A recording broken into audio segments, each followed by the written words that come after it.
video တက်တာရတဲ့ခက်ခက်နဲ့ insert ကပါကွာလဲဆိုကျွန်တော်ပြောပြပေးပါမယ်။တော့ insert ရကျွန်တော်ဝင်ကြည့်မယ်။ insert မှာသူအဆုံးပါပါတယ် effect တွေရော background change တွေရောပြီးလို့ရှိရင်ဗာလဲ filter တွေရောအကုန်လုံးပါပါတယ်နော်။ပြီးလို့ရှိရင်ဗာလဲ rip တွေပြီးလို့ရှိရင် cut out တွေ cap display တွေအကုန်ပါပါတယ်အဆုံးပါပါတယ်။အရှမ်းကောင်းတဲ့ video လေးတစ်ပုတ်ရဖို့တတိ insert နဲ့ပြင်လို့ရပါတယ်။ဒီကောင်ကိုပဲကျွန်တော်အသုံးဖြစ်ပါတယ်။ဒီကောင်ကိုဘာလို့ကြိုက်လဲဘာလို့သုံးဖြစ်လဲဆိုလို့ရှိရင်တော့ဒီ insert ကလေးဘာပတ်စံမှမပေးဘဲနဲ့ chef လုပ်ရတယ် export လုပ်လို့ရတယ်ကွန်ပျူတာလက်တက်တွေနဲ့အသုံးပြုတဲ့သူတွေတော့ဆိုလို့ရှိရင်တော့စင်ပြေပြင်ပြေလိမ့်မယ်ဒါပေမဲ့ဒီဖုန်းနဲ့ကိုလုပ်တဲ့သူတွေတော့ဆိုလို့ရှိရင်တော့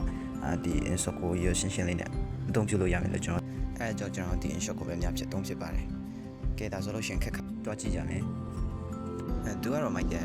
တော့ဗာလဲဆိုလို့ရှိရင်တော့ဒီ video editing ရဲ့စေဆုံးမှာကာဝါဆိုတာလေးရှိရလေကာဝါကဗာလဲဆိုလို့ရှိရင်ဒီ video တစ်ခုလုံးကိုဖွင့်ခင်လူတွေကိုဒီ video ပါလဲဆိုတာသိစေတဲ့အဖုံးပေါ့နော်တနည်းအားဖြင့်ပြောလို့ရှိရင် thumbnail ပေါ့အဲ့ဒီအဖုံးကိုကြည့်ပြီးတော့မှလူတွေကဝင်ကြည့်ကြရဆိုတော့လေအဲ့ဒီအဖုံးကတကယ်ရောရေးကြည့်ပါတယ်ဒီခက်ခက်သုံးလို့ရှိရင်တော့တကယ်ကောင်းပါတယ်ဒါပေမဲ့ကျွန်တော်ခုလို့စေပေါ့နော်အဆင်မပြေတဲ့ခက်ခက်သုံးဖို့အတွက်အဆင်မပြေတဲ့အရာပါလဲဆိုရင်ကျွန်တော်ကပတ်စံပေးဖို့အတွက်ဘာကောင်းမရှိဘူးလေအဲကျွန်တော်ဒီ video ခက်ခက်ကိုတော့ကျွန်တော် export လုပ်လို့မရဘူးဖြစ်နေတယ်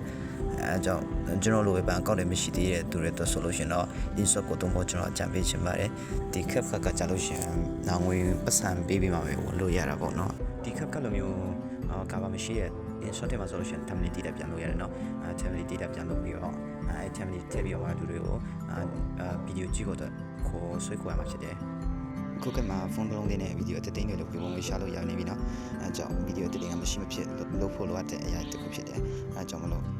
ဒီနေ့ပြန်ရတဲ့ပတ်သက်တဲ့ဟာတွေဆိုလို့ရှိရင်ကျွန်တော်ထပ်ပြီးတော့သင်ပေးပါမယ်အားလုံး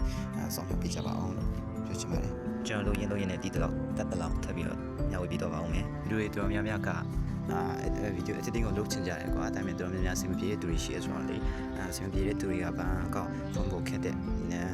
သူတွေရှိတယ်အဲ့လိုမျိုးလေးတော့ဆိုလို့ရှိရင်တော့ insert ကိုအသုံးပြုဖို့ကျွန်တော်နဲ့အတူတုံးပြုဖို့ကျွန်တော်တိုက်တွန်းချင်တယ်ပြီးလို့ရှိရင်ကျွန်တော်တခုကျွန်တော်ပေးချင်တာပါလဲဆိုရင်တော့ဒီ split လုပ်လိုက်တဲ့နေရာကနေကျွန်တော် animation လေးတွေပြန်ထည့်လို့ရတယ်เนาะ animation လှလှလေးတွေ video တခုဝင်လို့ရှိရင်animation လှလှလေးနဲ့အဲ့လိုမျိုးဝင်လို့ကောင်းတဲ့ animation လေးထည့်လို့ရတယ်ဆိုတော့ကျွန်တော်ပြောပြချင်တယ်အားလုံးကိုကျေးဇူးတင်ပါတယ်ကျွန်တော် video တက်တော့ပါပဲ like share နဲ့ကူညီပေးပါ